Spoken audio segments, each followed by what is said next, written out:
an unsurpassed, penetrating, and perfect Dharma is rarely met with, even in 100,000 million kalpas. Having it to see and listen to remember and accept, I vow to taste the truth of the Tathagata's words. Thanks, everybody. Let's see if I can get everybody on the screen here. I think it's only Scott. Okay. Hi, Scott.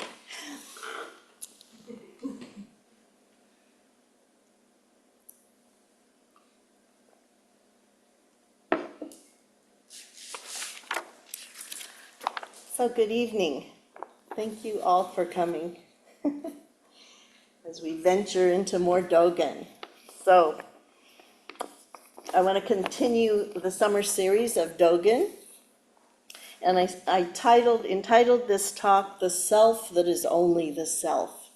And actually that comes from Uchiyama Roshi, who did the commentary on Bendowa. And he is Shohaku Okumura's teacher, if anybody knows who Shohaku is. But so this Wholehearted Way, this Bendowa, is a very short little piece.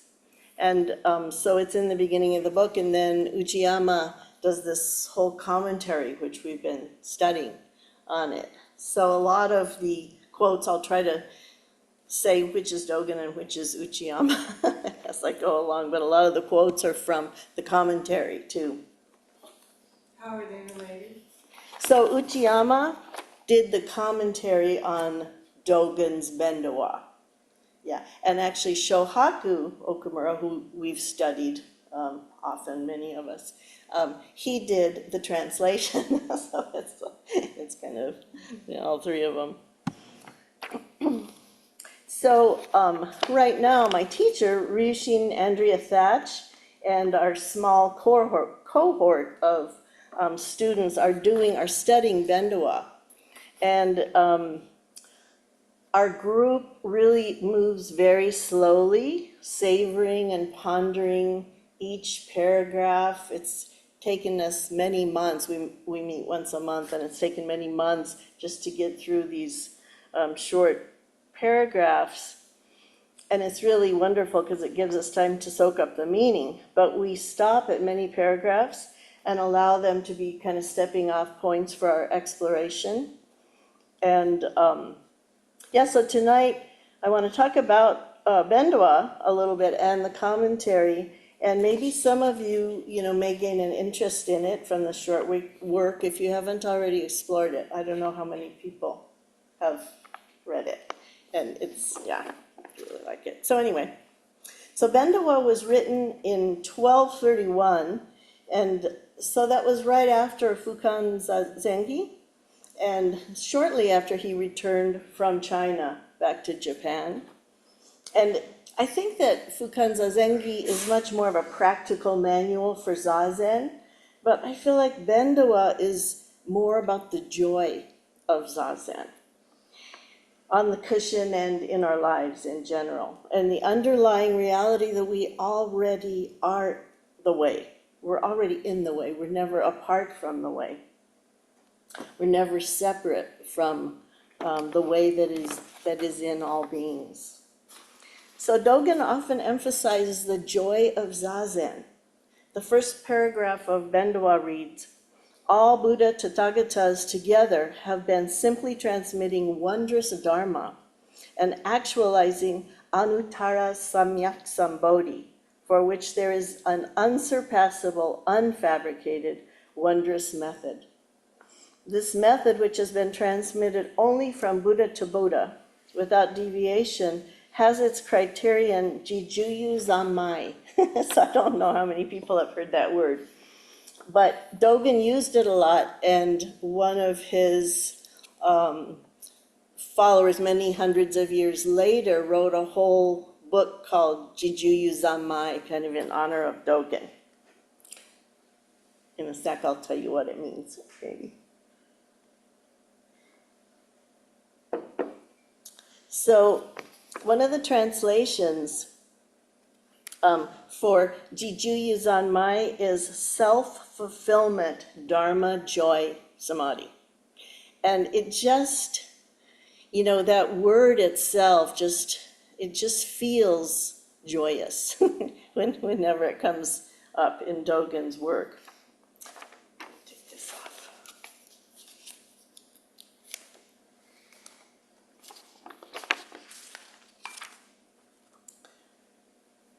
So I want to think about Dogen's phrase also that many of us know from a different fascicle. To study the self is to forget the self. To forget the self is to be informed by myriad things. In the context of our discussion on the self that is only the self, I want to kind of keep that in mind, this study of the self. So the next paragraph or two are from Dogen's Bendowa also. Disporting oneself freely in the samadhi of self-fulfillment, Dharma joy, and practicing zazen in an upright posture is the true gate. And Chris mentioned that last week, the true gate. Although this Dharma is abundantly inherent in each person, it is not manifested without practice. And that's what Dogen found out when he went on his journey to China. That was his question. If it's already in me, why do I need to practice? So it really is not manifested without practice, Dogen says. It's not attained without realization. When you let go, the Dharma fills your hands. It is not within the boundary of one or many. When you try to speak, it fills your mouth. It is not limited to vertical or horizontal. Buddhists continuously dwell in and maintain this Dharma, yet no trace of conceptualization remains. So living beings constantly function in and use this Dharma, yet it does not appear in their perception.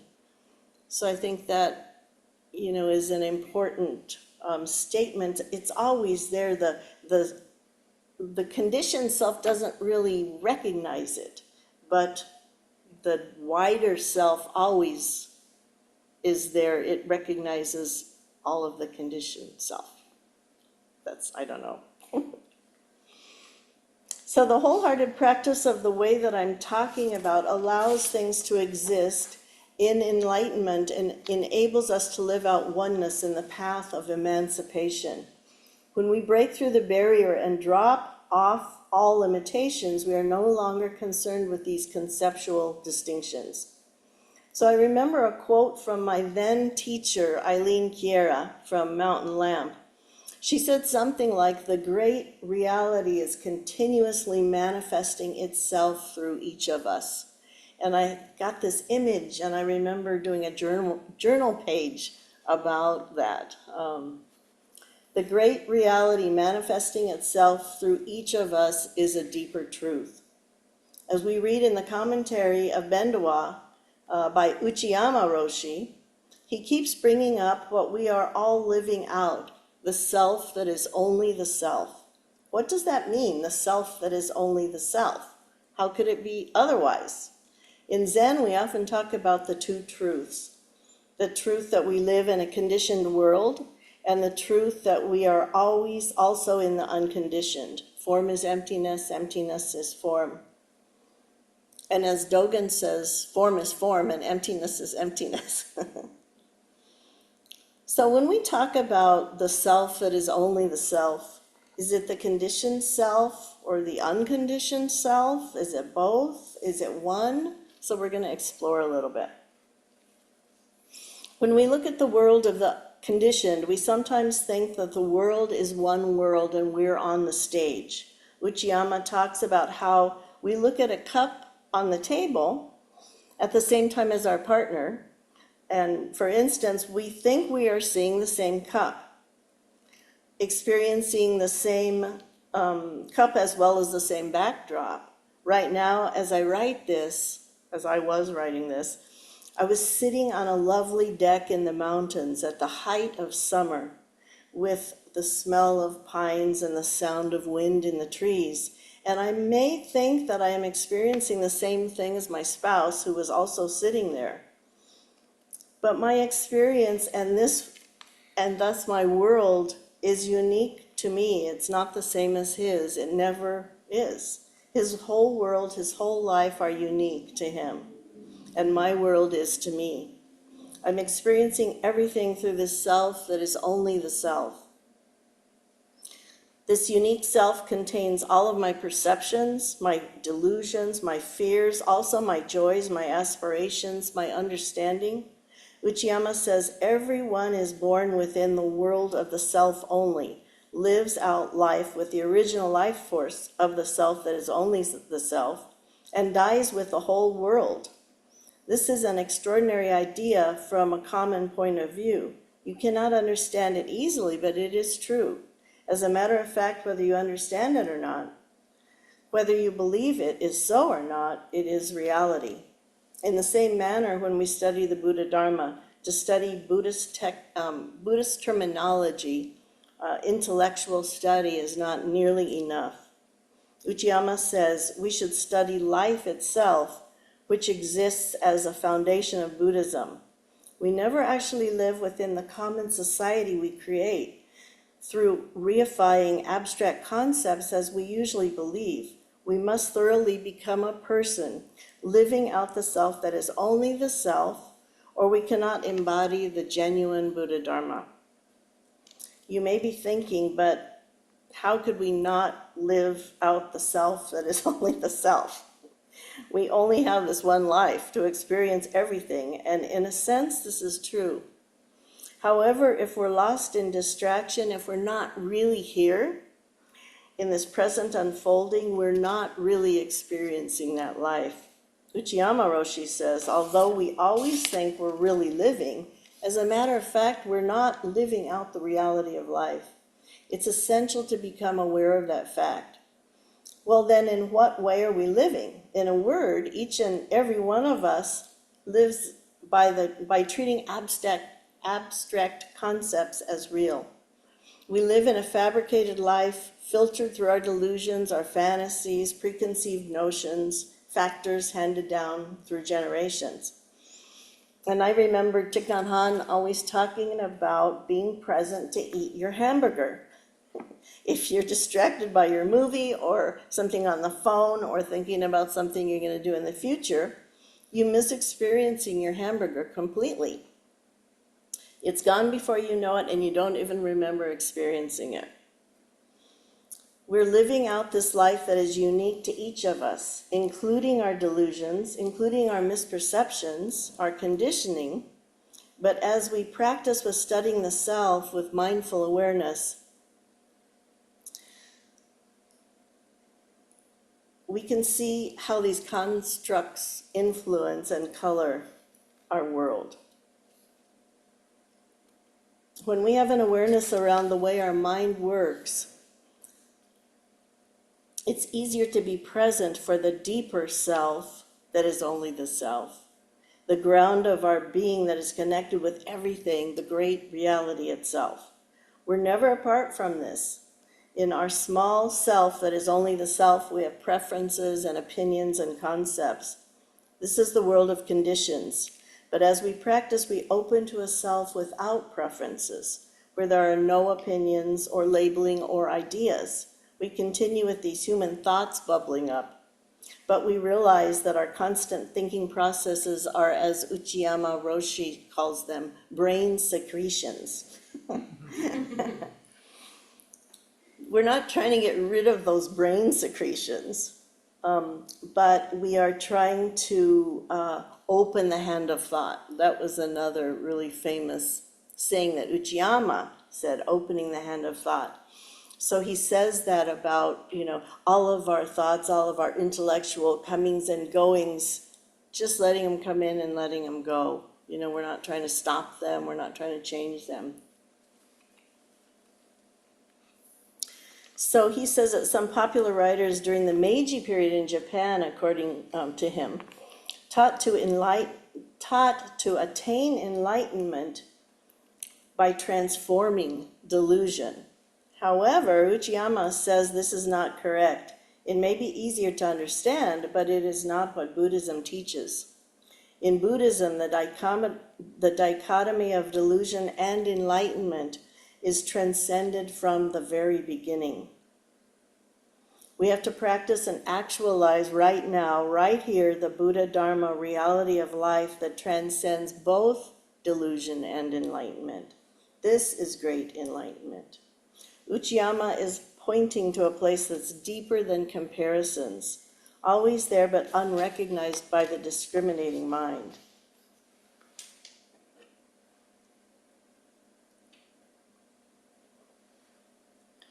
There are many layers of realization and understanding, and when my mother died, I don't know how this happened. For 4 days, I was living in a deeper place than my usual constructs. I was being held by a place in myself where all the trivial dynamics of the relationship with my mom were completely non-existent. I was experiencing every action from a place below the waves, from a deep place of love. It wasn't as though I couldn't function or stop thinking. I was doing everything from this free-flowing place. Everything I did as I prepared for her memorial, I did it from that place. Somehow it was such a gift, and I knew that I wouldn't be in that place forever. It showed me that everything comes and goes, and I believe that even when there is a deeper realization, it's not permanent, it's not unchanging. It was a mystery to me. I didn't will myself to be in that place. That's what Dogen believed too, that is continuous practice and why it's so important.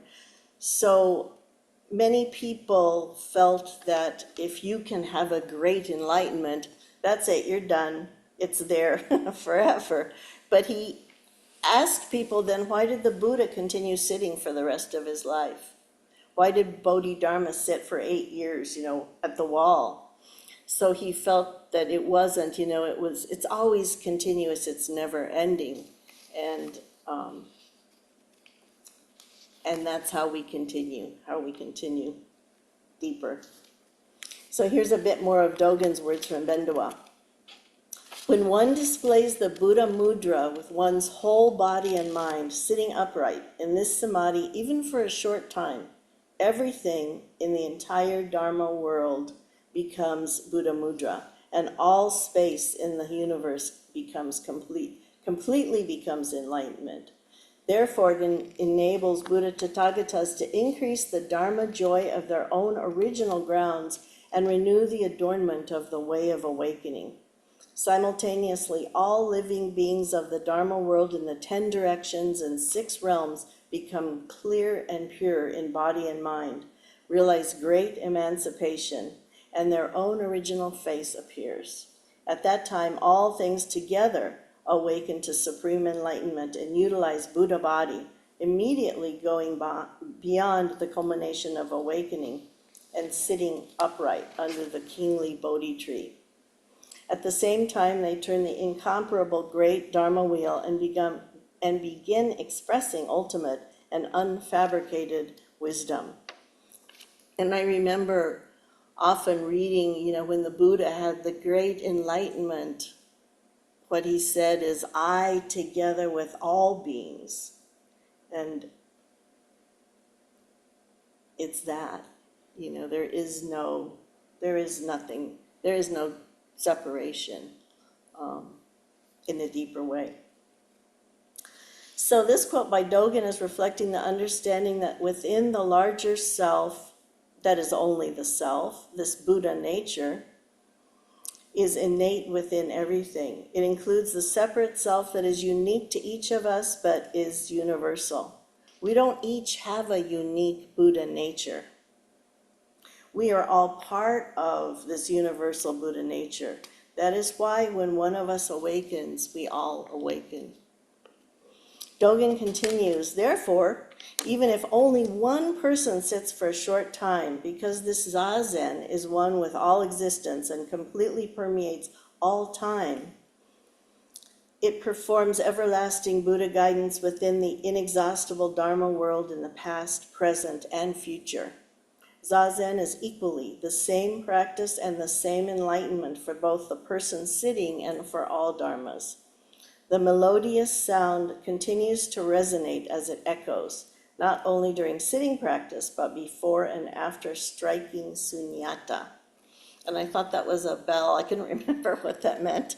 But sunyata means emptiness, and more clearly means the complete interdependence of all things, which continues endlessly before and after the hammer hits it. So I like that thought. In his teachings, Dogen really emphasized that Buddha nature is inherent in all things, not just me, not just humans, not just sentient beings, but all things. He says, at this time, because earth, grasses and trees, fences and walls, tiles and pebbles, all things in the Dharma realm in the 10 directions, because they all carry out Buddha work, everyone receives the benefit of wind and water movement causing this functioning, and all are imperceptibly helped by the wondrous and incomprehensible influence of Buddha to actualize the enlightenment at hand. Uchiyama says we study Buddha Dharma on the basis of our own lives, and we practice Zazen on the basis of Buddha Dharma. Having this attitude is a crucial matter, for in many cases, people do not think of or look at their own lives. Therefore, they cannot understand the Buddha Dharma, and in the end, even if they practice Zazen, they deviate from genuine Zazen. We sit as the self of the entirety of dharmas, as Dogen Zenji said. Sitting as the self that is only the self, we sit with Jijuyu Zanmai. Since Zazen is Jijuyu Zanmai, all the myriad dharmas lie within the self. Therefore, the self allows everything to become enlightened, and everything allows the self to become enlightened. This is true awakening and awakening of others. The enlightenment of Jijuyu Zanmai lacks not even one speck of dust. The standard of enlightenment never ceases to be actualized.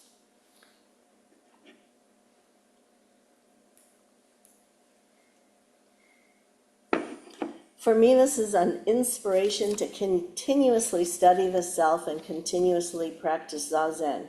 It is not the goal of attaining something, but for the joy of practice realization. By observing my mind and my thoughts, my concepts and ideas, slowly I can release my grip on everything and open this hand of thought. I think that the more I genuinely live my unique life in awareness, the more I open my life to this underlying greater self that is always here. Uchiyama Roshi says, for a true practitioner, there should be no gap between outward appearance and reality. This is especially important for a person who practices Zazen as the self that is only the self. He talked about teachers here too, that people that perform, that have an appearance that's different from their true practice, and how that doesn't work so well. So to practice Zazen is to practice the reality of self. If reality and outer appearance are different, the person's practice is no good at all. There is no success and failure in the reality of the self.